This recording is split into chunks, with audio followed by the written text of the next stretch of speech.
با زنبور بگردی کندوی عسل میبینی، با مگس بگردی توالت. 2. هر کسی که بیشتر پیرنپاره کرده همیشه با تجربه نیست، بعضیا بد سلیقه‌ان. 3. اگه تو منطقه ممنوع شنا کردی به غرق شدن نگو تقدیر. اگه دستایی رو که بهت نون میدن و گاز بگیری محکوم به بوسیدن پاهایی میشی که لگدت میزنن. 5. آغوش عنکبوت فقط برای طعمه هاش بازه.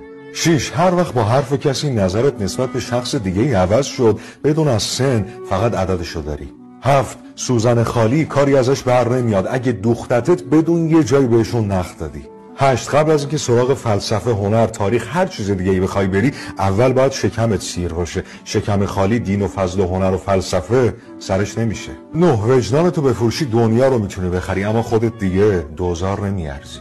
شماره 10. پدرها حرفای نامفهومی میزنن که بعدش روزگار اونو برامون توضیح میده. این کلیپو بفرست به اولین نفری که به ذهنت رسید تا اونم این حرفا رو بشنوه.